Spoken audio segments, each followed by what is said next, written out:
नमस्कार दोस्तों। कामा विधानसभा से निर्दलीय प्रत्याशी रहे सीएम मुख्तार अहमद, जिन्होंने लगभग 65,000 वोट हासिल की थी और दूसरे नंबर पर आए थे। आपकी जानकारी के लिए बता दें, 30 मार्च को सीएम मुख्तार अहमद ने कांग्रेस पार्टी ज्वाइन कर ली है। दोस्तों देखिए इस रिपोर्ट में सीएम मुख्तार अहमद का दमदार इंटरव्यू। साहब, आपने निर्दलीय इलेक्शन लड़ा था कामा विधानसभा से और काफी अच्छा भी रहा।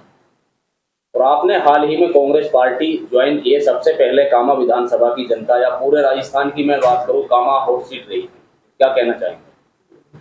सबसे पहले तो इलाके के तमाम मतदाताओं को, समर्थकों को और हमारे साथियों को मुबारकबाद देता हूं और उन सभी को शुभकामनाएं देता हूं कि उन सबकी मंशा पर और उन सबकी इच्छा अनुसार हमने कांग्रेस पार्टी ज्वाइन की है। और मुल्क के हालातों को देखते हुए, जिस तरह की परिस्थितियां मुल्क के सामने आ खड़ी हुई हैं, चाहे तो ये देख लो कि दो दो प्रदेशों के मुख्यमंत्रियों को चुनाव से पहले बंद कर दिया जाता है जेल में, चाहे तो ये देख लो कि देश की सबसे बड़ी विपक्षी पार्टी कांग्रेस के सारे बैंक अकाउंट सीज कर दिए जाते हैं। तो लोकतंत्र पर बहुत बड़ा खतरा आज की डेट में बन पड़ा है। इन तमाम परिस्थितियों को देखते हुए और मुल्क के हालातों को देखते हुए हमने ये फैसला किया है कि मुल्क और की परिस्थितियां, मुल्क के हालात पहले हैं, राजनीतिक परिस्थितियां हमारे विधानसभा में हम लड़ते रहेंगे, कोई बात नहीं। इलाके की बेहतरी के लिए हमने पहले भी प्रयास किया है, लेकिन अभी फिलहाल मुल्क के जिस तरह के हालात हैं वो ज़्यादा महत्वपूर्ण है, इसलिए हमने कांग्रेस पार्टी ज्वाइन की है। उसकी मैं तमाम इलाके के लोगों को मुबारकबाद।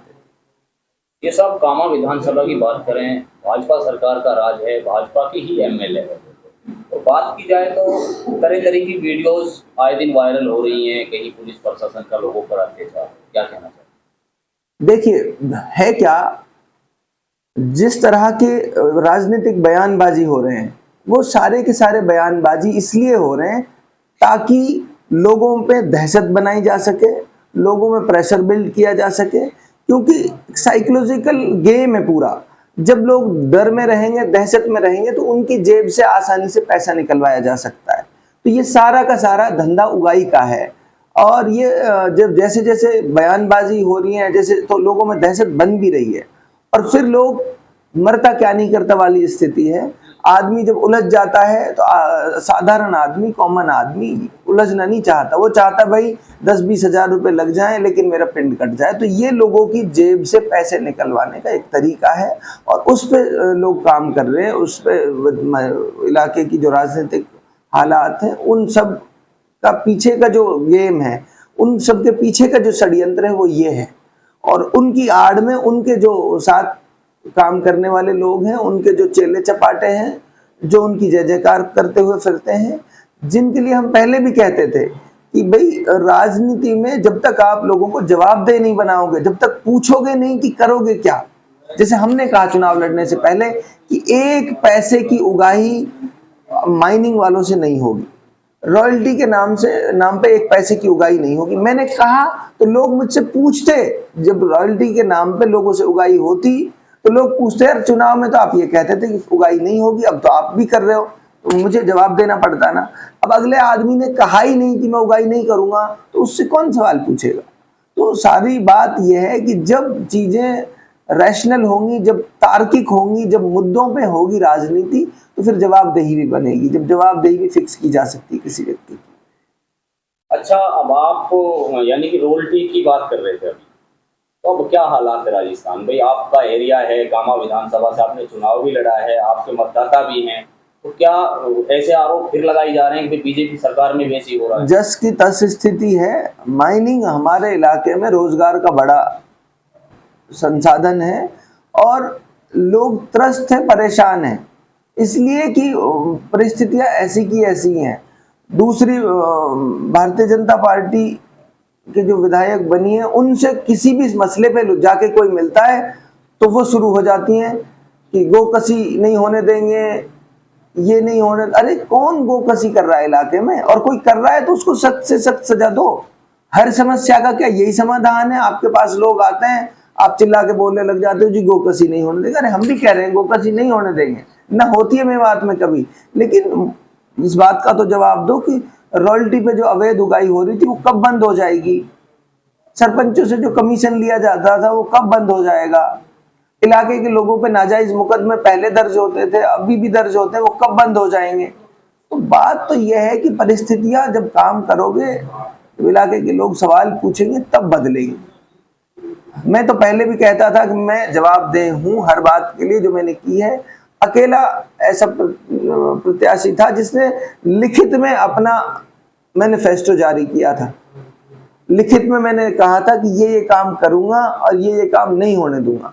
तो जब तक आप इस तरह की जवाबदेही राजनीति में फिक्स नहीं करेंगे, जब तक बेईमानी है कि हम इन बातों पे लोगों को कटघरे में खड़ा करें। जब राजनीति में आप वोट ऐसे मुद्दों पे दे रहे हो, धर्म के मुद्दे पे, जात के मुद्दे पे, तो फिर डेवलपमेंट की बार जो कामा की राजनीति रही है, जात के मुद्दे पर कामा की राजनीति ने वोट की है, आपको लगता है ऐसा? नहीं, देखो इस बार डिफरेंट थे सारा का सारा सिनेरियो। मैं यूं कहूं कि जाति धर्म के नाम पर राजनीति हुई थी, तो मेरे ख्याल से पूरी तरह सच नहीं है ये। लोगों ने जिस तरह बड़ी तादाद में हमें वोट किया, वो बदलाव के लिए वोट था। बड़ी तादाद में कामा का बच्चा बच्चा ये चाहता था। इवन एक सच्चाई है जो मैं आपको बता रहा हूँ, बहुत बड़ी तादाद ऐसे लोगों की है जिन्होंने हमको वोट नहीं दिया, लेकिन वो दिल से ये चाहते थे कि वो मुख्तार विधायक बन जाए। उनकी परिस्थितियां रही होंगी, किसी की कुछ परिस्थिति, किसी की कुछ परिस्थिति। अच्छा सीए साहब, लोकसभा चुनाव नजदीक है आपके राजस्थान में, तो कांग्रेस पार्टी को कहां देख रहे हैं? मुझे लगता है जिस तरह का अलायंस इंडिया अलायंस के नाम से पूरे देश में हुआ है, किसी पर्टिकुलर सीट की बात नहीं करते हैं, किसी पर्टिकुलर सूबे की बात नहीं करते हैं। जिस तरह इंडिया अलायंस लड़ रहा है और जिस तरह का वोट शेयर पिछले लोकसभा में देखे तो इंडिया अलायंस का जो गठबंधन हुआ है, इसके पास 65% से 60% वोट है।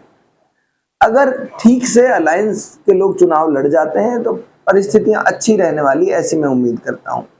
अच्छा, एक म्यान में दो तलवार, मैं सीधी कामा विधानसभा पे आ जाता हूँ भाई। एक म्यान में दो तलवार कि जो आप लगातार कांग्रेस से भी टिकट की पहले गुहार लगे, दिल्ली तक हंगामा हुआ, काफी वोट सीट गई कामा विधानसभा, फिर आपका टिकट काट दिया गया, आपने निर्दलीय प्रत्याशी के रूप में ये यानी कि ये दिखा दिया कि भाई हाँ, निर्दलीय के लिए भी कामा की जनता खड़ी है अगर कांग्रेस पार्टी टिकट नहीं देती है। तो आप एक म्यान में अब दो तलवार की जो बात कर रहा हूँ कि दो कैंडिडेट हो गए, हम पूर्व शिक्षा मंत्री की बात करें या सीए मुख्तियार की बात करें, क्या कांग्रेस पार्टी से अब की बार आपको टिकट मिल पाएगा? देखिए, कांग्रेस पार्टी लोकतांत्रिक पार्टी है और पार्टी के अंदर भी लोकतांत्रिक व्यवस्थाएं हैं और उन व्यवस्थाओं में मुझे पूरी उम्मीद है कि इलाके की परिस्थितियों को देखकर पार्टी आलाकमान फैसला लेगी। जहां तक बात यह है कि एक म्यान में दो तलवार, तो लोकतंत्र में तलवार जैसा कुछ नहीं होता, डेमोक्रेसी है। एक ही पार्टी में ऐसा भी होता है कि 10-10 बड़े लीडर एक विधानसभा में होते हैं और वो टिकट मांग रहे होते हैं और प्रयास कर रहे होते हैं अपने अपने विधानसभा में, अपने अपने स्तर पर। तो 10 लोगों को तो टिकट नहीं मिलती, लेकिन एक कॉमन एजेंडा रहता है, पार्टी का प्लेटफॉर्म, पार्टी की पॉलिसी, पार्टी की रीति नीति, उन सब पर सब एक मत होते हैं। हम भी हमारी विधानसभा में भी पार्टी की नीतियों को, पार्टी को मजबूत करने का काम करेंगे। और जहां तक एक हेल्दी प्रतिस्पर्धा की बात है, एक हेल्दी कंपटीशन की बात है, हेल्दी कंपटीशन होना भी चाहिए, उसमें देश की भी भलाई है, मुल्क की भी भलाई है, इलाके की भी भलाई है। तो एक हेल्दी कंपटीशन के लिए हम तैयार भी रहेंगे। हमारी पार्टी लोकतांत्रिक पार्टी है और उस पार्टी के अंदर भी लोकतांत्रिक व्यवस्था है। उस पार्टी में अगर 10 लोग टिकट मांग रहे हैं तो पार्टी देखेगी, पार्टी आलाकमान देखेगी कौन बेहतर कर सकता है इलाके के लिए और पार्टी के लिए। अच्छा, आपके वहाँ पे एक महाघोटाला मैं जिसको कहूँगा कि कुछ गरीब बेटियों की शादी के लिए किसी ने पैसे इकट्ठे कर लिए थे, फिर अब उसमें तरह तरह की बातें आ रही हैं, FIR भी लॉन्च हुई है राजस्थान में, तो उस मैटर में क्या कहना है आपका? देखिए, उसकी सबसे पहले तो मैं कठोर शब्दों में उसकी निंदा करता हूं और इस तरह की चीजों के लिए इलाके के लोगों से भी अपील करता हूं कि हर रोज कोई ना कोई इस तरह की नई बातें सुनने को मिलती है। किसी दिन शादियों के नाम पे फ्रॉड होता है, किसी दिन ऑनलाइन लकी 66 के क्या नाम पे से कोई ऐप था अभी वो आया, उससे पहले कुछ और इस तरह की चीजें आई कि ऑनलाइन गेमिंग में लोग बहुत बड़े स्तर पर पैसा हारे। तो इस सब के लिए मैं इलाके के लोगों से भी अपील करता हूं कि इस तरह की लालच की चीज़ों में ना पड़े। इस तरह की लालच की चीज़ें जब आती हैं तो लालच अपने साथ बहुत बड़ा धोखा भी लेके आता है। तो उस लालच में, उस धोखे से बचने के लिए भी आपको सोचना पड़ेगा। एक ऐसी मानसिकता से हटना पड़ेगा जो मानसिकता ये कहती हो कि बिना कुछ करे, बिना मेहनत करे आपके पास पैसा आ जाएगा। इस तरह की मानसिकता हमेशा धोखे की तरफ लेके जाती है।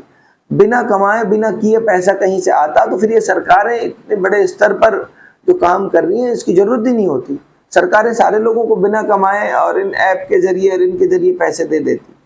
तो सरकारें भी तो चाहती हैं कि गरीब लोगों की मदद हो। अगर ऐसे मदद होती तो सरकार ही ये योजना ले आती फ्री में शादी होने की, पैसे डबल करने की। तो इलाके के लोगों से भी अपील करना चाहूँगा इस तरह के लालच में ना आए, इस तरह के कच्चे लालच में ना आए। और जो ये मामला हुआ है इसमें हम प्रशासन के साथ भी लगातार संपर्क में हैं। हमारे सामने मुश्किल ये है कि एक तो कानूनी रूप से किसी के पास लिखित में कोई कागज नहीं है, ये बड़ी मुश्किल है टेक्निकली। दूसरी मुश्किल ये है कि कोई एक इंडिविजुअल व्यक्ति है, कोई सरकार नहीं है, कोई ऑर्गेनाइजेशन नहीं है जिसके खिलाफ धरना दें, प्रदर्शन करें। एक अकेला व्यक्ति है और उसके खिलाफ भी कोई गंभीर धाराएं नहीं बनती कि इसकी फ्रॉड की 420 की धाराएं बनती हैं। उसमें बहुत सारे लोगों की जमानत हो गई। जो लोग इस मुकदमे में अरेस्ट हुए थे उनमें बहुत लोगों की जमानत हो गई 5-5, 6-6 दिनों में। तो ये बहुत विचित्र स्थिति है कि चाह कर भी कानूनी रूप से बहुत कुछ उसमें मजबूत पक्ष लिया नहीं जा सकता। फिर भी मैं जितनी हर संभव मदद हो पाएगी मैं मदद कर भी रहा हूँ और मदद करूँगा 100%।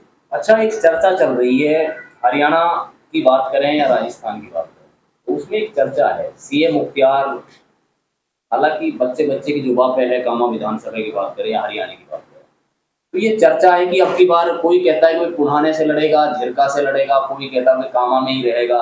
तो ये स्थिति भी आप स्पष्ट और साफ कर दीजिए, ये चर्चा रात में हो रही थी। देखिए, सबसे पहली बात तो मैं ये कहना चाहता हूँ, जब कामा के लोग पुराना से गए हुए कैंडिडेट को जिता सकते हैं तो इसमें कहाँ दिक्कत की बात है कि कोई व्यक्ति अगर कामा से भी आए। मेवात इलाका बेसिकली राजस्थान हरियाणा की बॉर्डरों में भले ही बटा हुआ हो, लेकिन ये मेवात इलाका है, ये इसे सब बॉर्डरों में नहीं बांट सकते।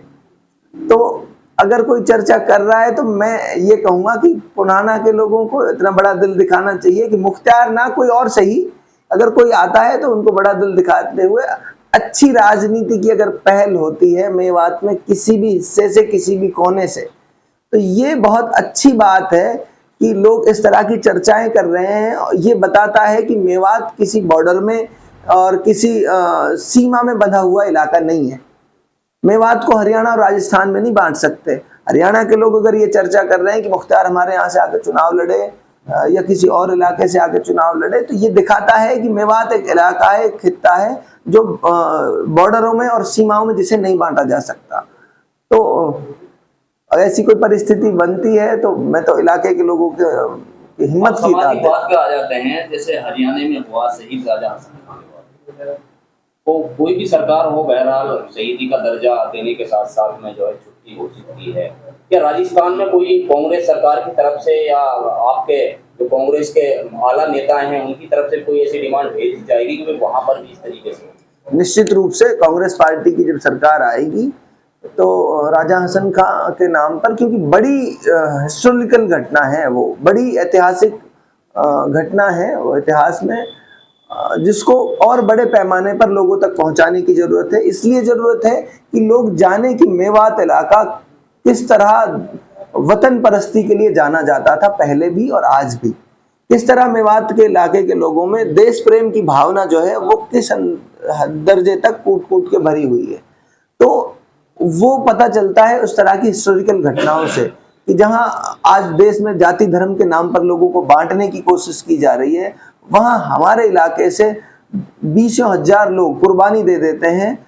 उससे पहले जो घटनाक्रम है कि वो जो दूसरी तरफ से जो मुस्लिम राजा होता है, शासक होता है, वो आपको ये कहता है कि आप मेरे धर्म के भाई हो, आप मेरा युद्ध में साथ दो, और उसको ये कहकर नकार दिया जाता है, मना कर दिया जाता है कि मेरे लिए मेरे वतनी भाई जो हैं वो ज्यादा महत्व रखते हैं और हमारे लिए हमारा वतन पहले है। और इसलिए वो जंग में लड़ते हुए हजारों लोग शहीद हो जाते हैं।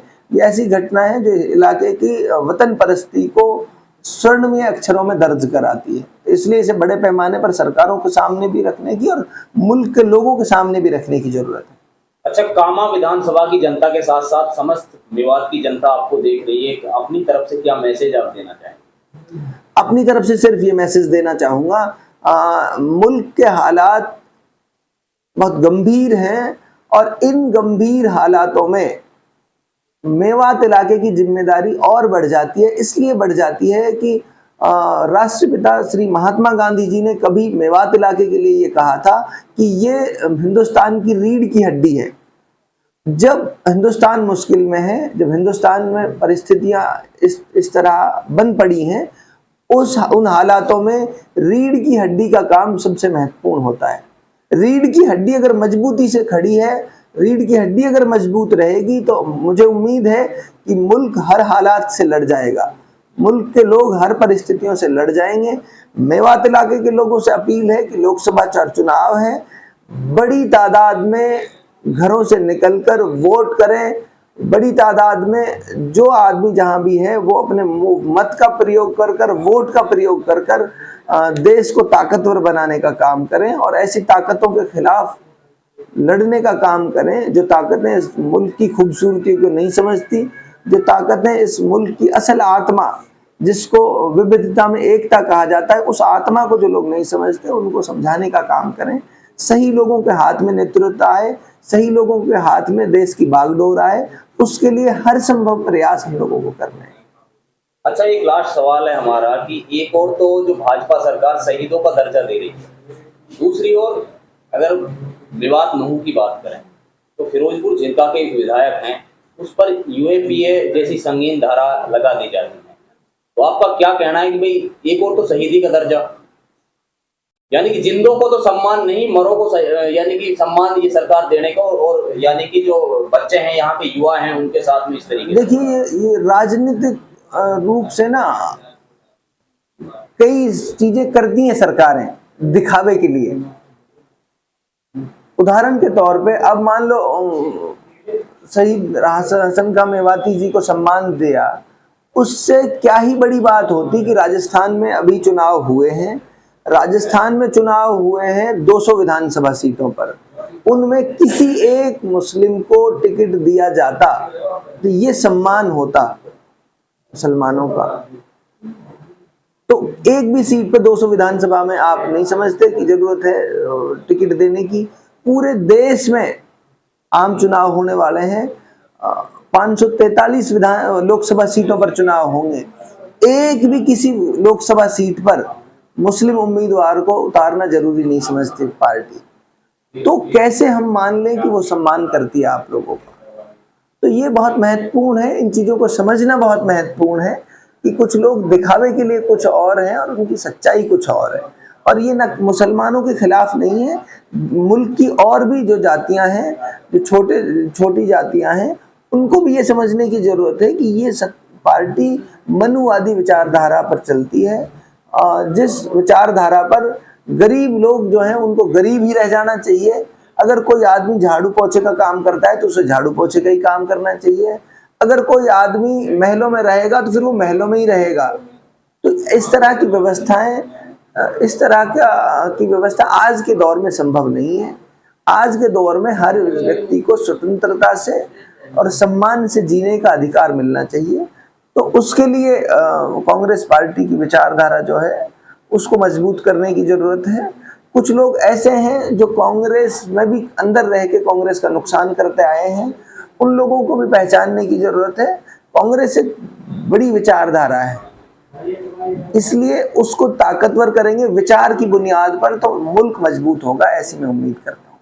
अच्छा, कांग्रेस पार्टी की आपने बात की, पहले अगर बात करें तो विधायक जाहिदा खान कांग्रेस से ही विधायक थी, आप आज कांग्रेस पार्टी में ज्वाइन हुए हैं, तो यानी कामा का विकास में पिछड़ गया, तो किसको जिम्मेवार आप उसको मानते हो? भाई कामा विकास में क्यों पिछड़ा? जब कांग्रेस पार्टी की सरकार की आप कांग्रेस के गुणगान कर रहे हो, तो यानी कौन है उसको पिछड़ना, यानी कि इलाके को पिछाड़ना? देखिए, बहुत सारी परिस्थितियां रहती हैं, किसी इलाके के पिछड़ जाने में कोई ये सिंगल डायमेंशनल प्रॉब्लम नहीं है कि कोई एक तरफा कोई एक ही कारण है किसी इलाके के पिछड़ जाने का।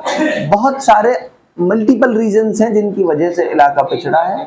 उसमें चाहे तो ये लगा लो पहले शिक्षा में पिछड़ गए तो और तमाम चीज़ों में पिछड़ गए।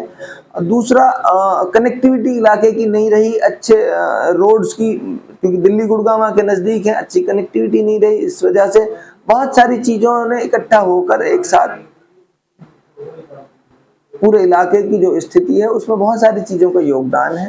राजनीतिक रूप से देखो चीज़ें बदलती रहती हैं। अब दौर है, उन्होंने पिछले 20 साल से उनको हो गए 4 बार उनको पार्टी ने टिकट दिया। उनसे पहले उनके फादर आदरणीय तैयब हुसैन साहब थे, उन्होंने काम किया इलाके के लिए। लेकिन ठीक है, उन हालात परिस्थितियों में क्या रहे होंगे वो जानते हैं। अब हम उम्मीद करते हैं कि नए दौर की ज़रूरतों के हिसाब से, नए समय की ज़रूरतों के हिसाब से पार्टी को आगे बढ़ाने का काम करेंगे और सबको साथ लेके चलने का काम करेंगे। और जहाँ कहीं कमियां रह गई हैं उनको दूर करके एक नई मजबूत लीडरशिप देने का काम करेंगे, ऐसी उम्मीद करते हैं। 6 साल लोकसभा का चुनाव है, कांग्रेस पार्टी को आप कहाँ देखते? मुझे ऐसा लगता है कि बहुत मजबूत स्थिति में रहेंगे, राजस्थान में भी और हरियाणा में भी और उत्तर प्रदेश में भी बातचीत होती हमारी रहती है। तो इंडिया गठबंधन जो अलायंस है वो बहुत मजबूत स्थिति में रहने वाला है।